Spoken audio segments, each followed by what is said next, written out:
ఇది వచ్చేసి నేను గోబీ అండ్ ఆలు కట్ చేసి పెట్టుకున్నాను, పకోడా వేస్తాను. ఈ పౌడర్లో అన్నీ ఉంటాయండి, మీకు ఆల్రెడీ నేను వీడియోలో పెట్టాను. ఆల్రెడీ ఛానల్లో కూడా చికెన్ దాంతో చేసి చూపించాను. రెడీమేడ్ చికెన్ మసాలా ఉండేది, చికెన్ వేయచ్చు అనమాట. ఇది వచ్చేసి వెజిటేబుల్స్, ఇందులో అన్నీ ఉంటాయి. జస్ట్ వాటర్ యాడ్ చేసి మనం వేసుకోవడమే, పకోడా వేసుకోవడమే. చూపిస్తాను మీకు. హాయ్ హలో అండి, ఎగ్జిబిషన్లో తెచ్చానని మీకు వీడియో పెట్టాను కదా షార్ట్లో. ఏంటంటే ఇది రెడీమేడ్ మసాలా అనమాట. ఇది అన్ని వెజిటేబుల్స్ మనం ఇందులో వేసుకోవచ్చు. ఈ మసాలాలని అన్నీ మనకి స్పైసెస్ కానీ ఇంకొచ్చేసి మనకి కార్న్ఫ్లవర్ అవన్నీ యాడ్ ఉంటాయి అన్నమాట. ఇందులో మనం ఏం చేయబడలే, ఇందులో కొంచెం వాటర్ యాడ్ చేసి ఇవి డిప్ చేసుకొని వేసుకోవాలి. గోబీ కొంచెమే ఉందని నేను ఆలు కూడా తీసుకున్నాను. సో మనం మిక్చర్ ప్రిపేర్ చేద్దాము. వాటర్ వేసుకునేటప్పుడు జాగ్రత్తగా కలుపుకోవాలి మనము. ఎక్కువ వాటర్ వేసుకున్నారనుకోండి, పల్చగా అయిందనుకోండి బాగా రాదు. సో కొద్దిగా వాటర్ వేసి మిక్స్ చేసుకోవాలి.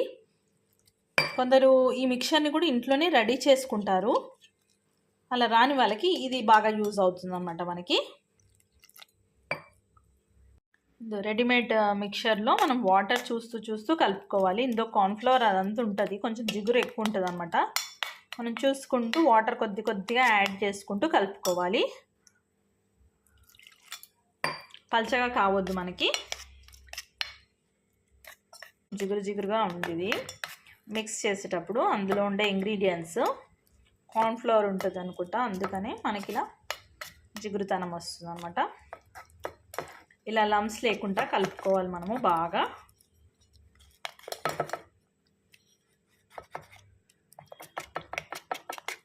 కాల్చుకోవాలి. ఆయిల్ ఫ్రైకి పెట్టేశాను, దీంట్లో కాల్చుకోవాలి.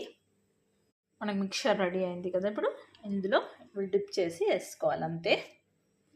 ఇలా ఒకటొకటిగా డిప్ చేసుకోవాలి. మనకి చూడండి కన్సిస్టెన్సీ ఇలా ఎక్కువ జారుడుగా ఉందనుకోండి బాగుండదు. ఇలా వేసుకోవాలి ఒకటొకటిగా. అందులో వేసి మిశ్రమంలో పెట్టేయద్దండి, అలా కూడా ఏమవుతుందంటే ఆ వెజిటేబుల్స్లో ఉన్న వాటర్ మళ్ళీ ఇందులోకి వెళ్ళి మిశ్రమంలోకి వెళ్ళి పల్చగా అవుతుంది. అందుకని మీరు ఎన్ని కావాలో అన్ని మాత్రమే డిప్ చేస్తూ వేసుకుంటూ వెళ్ళాలి.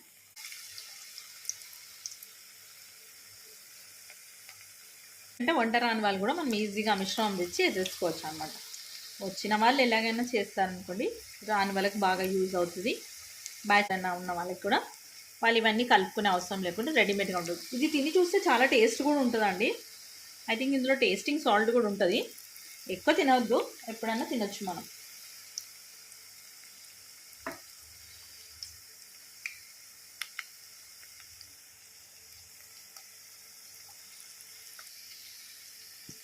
ఇలా అనమాట లో ఫ్లేమ్లో బాగా కాల్చుకోవాలి. కాల్చిన తర్వాత చూపిస్తాను మీకు. చూడండి గోబీ 65 రెడీ అయింది అని చూసారా. పీసెస్ ఎంత మంచిగా కనిపిస్తున్నాయో, తింటే కూడా అంతే టేస్ట్ ఉంటుంది. వంటలు రాని బ్యాచిలర్స్కి, న్యూగా కుకింగ్ నేర్చుకునే చిన్నపిల్లలకైనా బాగుంటుందండి ఈ డిష్. ఒకసారి ట్రై చేయొచ్చు మీరు కూడా. ఎగ్జిబిషన్ ఎలాగైనా రన్ అవుతుంది కదా, అక్కడ వాళ్ళు మూకుడు పెట్టి మూకుడులో వేయించిస్తున్నారు. ఇంత పెద్ద సైజు కాదు, గోబీ మరీ చిన్న సైజులో కట్ చేస్తున్నారు. ఎందుకంటే అందరికీ డిస్ట్రిబ్యూట్ చేయాలి కదా. వాళ్ళు 1 o'clock to 6 o'clock వరకు వేస్తూనే ఉన్నారంట. సో కొందరు అలసిపోయి వేయడం లేదు, శాంపిల్స్ అని పెట్టారనమాట. తిని చూసి టేస్ట్ బాగుంటే కొనట్టారని అలా పెట్టారు. వాళ్ళు మాత్రం ఎంతసేపు వేస్తారండి, అందుకని ఇలా వస్తుందండి. చూడండి మీరు, వాళ్ళు చాలా ఇంతకంటే చిన్న పీసెస్ వేస్తున్నారు అక్కడ. మనం ఏంటంటే ఇంట్లో కదా కొంచెం మంచి పెద్ద పీసెస్ వేసుకుంటే బాగుంటుంది. ఇలా తింటే కూడా బాగుంటుంది, టేస్ట్ క్రిస్పీగా ఉంటాయి. తింటే లోపల టేస్టీగా ఉంటాయి. ఈ విధంగానే ఆలు కూడా వేసుకుంటాను నేను. మనం ఏ వెజిటేబుల్స్ అయినా వేసుకోవచ్చు. నేను ఇప్పుడు పొటాటో వేస్తున్నాను, ఇక్కడ దొండకాయ వేసుకోవచ్చు, ఇంకా వేరే ఏమైనా వేసుకోవచ్చు మీరు. బాగుంటుంది అన్నమాట. మనం ఇంకో బ్యాచ్గా వేస్తాము. ఆలు కూడా అదే మిశ్రమంలో డిప్ చేసి వేసాను. మీరు ఇలా ఏ వెజిటేబుల్స్ అయినా ఆ మిశ్రమంలో డిప్ చేసి వేసుకోవచ్చు.